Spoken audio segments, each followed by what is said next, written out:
Dito natin makikita kung karapat-dapat ba si idol ninyo na makialam sa Papatawag ko Senado at doon magigisa ka, Major. mga police investigation na karaniwang humahantong sa pamamahiya sa mga kawani ng pulisya. Uulitin ko, hindi tayo tutol na may mga programang nakakatulong sa mga kababayan nating nangangailangan. Pero ang ayaw natin ay yung pamamaraan. Kundi lang bias ang host dito na sa pagkakataong ito ay si Raffy Tulfo, makikita sana niya ang mga bagay kung saan masabi natin na di pabaya ang mga pulis. Agad-agad niyang nilalatag na baka mga pulis o asit ng asit ng pulis. mga pulis ang mga taong tinutukoy ng kanyang witness. Witness na kung pakinggan mo ng maigi ay di tugma sa kuha ng Ano pong nangyari dun sa kanyang kasamahan?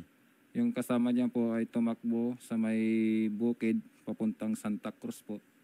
CCTV. Kung di nga lang bias, ito dapat na makita habang tinatalakay nila ang programa. Number 1, napatrubol ang biktima na humantong sa kanyang pagkakabugbog o pagkapalo ng tubo. Right, siya na po ang nakalagay sa lalagyan ng paa sa likuran. Oo nga, ano? Opo. Kami lang po Nakasandal na siya. nag-analyze niyan. Kasi Mali wala na po yan. Oh, parang nakatukod na yung kanyang paa. Number 2, Opo. na may motorcycle And then accident. dyan po, yung Dahil kitang-kita naman sa CCTV na pagkatapos nung sinasabing pambubugbog o kaguluhan ay nakuha pa niyang magmaniho sa kanyang motor. So hindi lang natin tukoy kung anong ilang gap, ilang minuto, ilang oras, yung pambubugbog at doon sa nangyaring aksidente. Siyempre, yung mga pulis, may dalawang investigation kasi yan eh. May traffic investigation at saka yung kung ano, yung gusto nilang mangyari na homicide investigation. So initially, ang traffic investigators ang gagawa ng mga report na yan nung sa insidente. So nakikita naman natin na nagawa. No, hindi lang talaga binabanggit doon kasi ang gusto nilang i-insist yung homicide investigation. Ang totoo dito ay may pagkakaintindihan. Di lang natin alam kung saan galing. Di ba na-explain ng mga pulis ng mabuti o yung mga magulang ay yung ayaw umintindi. Hindi naman natin sila mabe-blame kung mag-attitude sila doon sa police station kasi ikaw ba naman ang mamatayan. Dapat makausap ang sinasabi nilang witness para matukoy ang pagkakilanlan ng mga salirin at matukoy kung nagsasabi siya ng totoo. Kasi nag-i-stick sila doon sa siguro pagpunta ng magulang doon dapat baguhin yung nakakalink kasi palagi sa yung sinasabi. Hindi, ini-insist nila, hindi self-accidento, hindi self-accidento. Dapat, kinalimutan na nila yon, di ba? Tapos na yung report, doon, may traffic incident report na yon. Dapat, pagpunta nila doon, ang sinabi nila, gusto naming pa-imbestigahan ito, sir. May witness kasi kami, na ganito, ganon. Dapat ganon ang pagkasabi. Siguro doon nagsimula yung hindi pagkakaintindihan.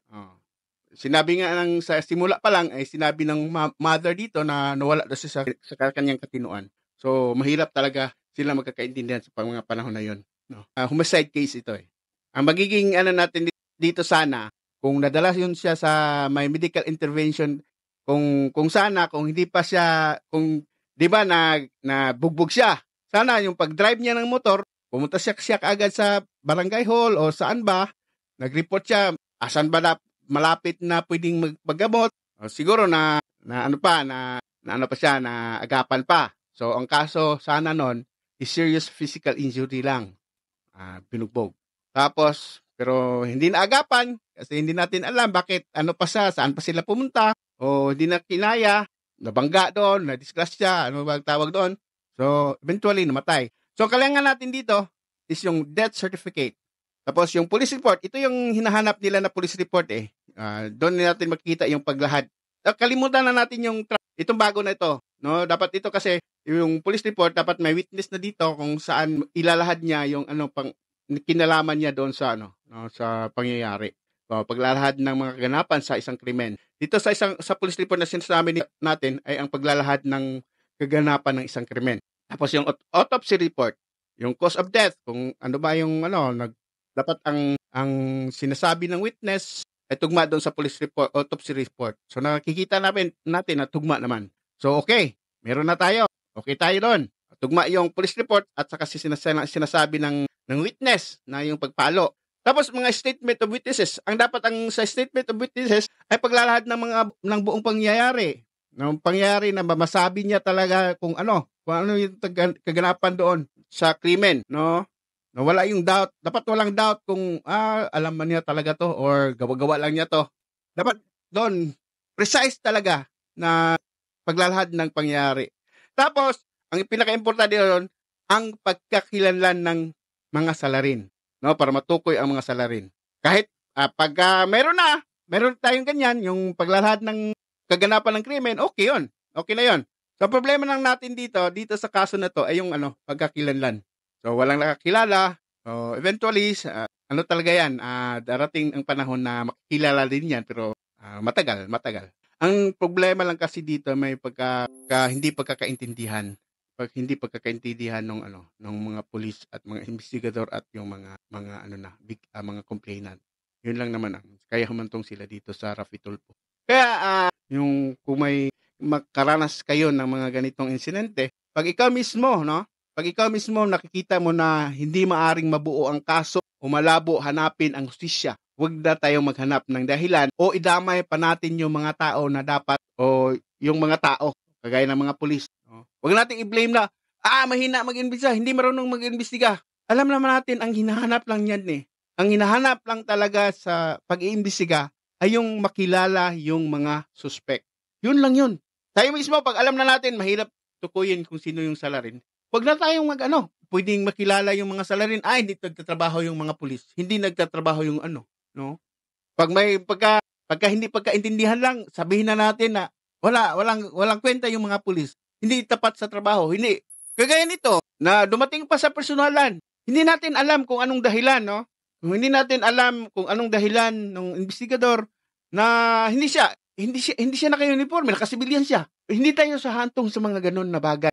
Pinapakita lang natin na pinipersonal lang natin yung mga pulis natin, no? Pinapalaki lang natin yung ang gusto ko ipunto dito, may rason ang bawat may rason. Lahat naman ay may rason.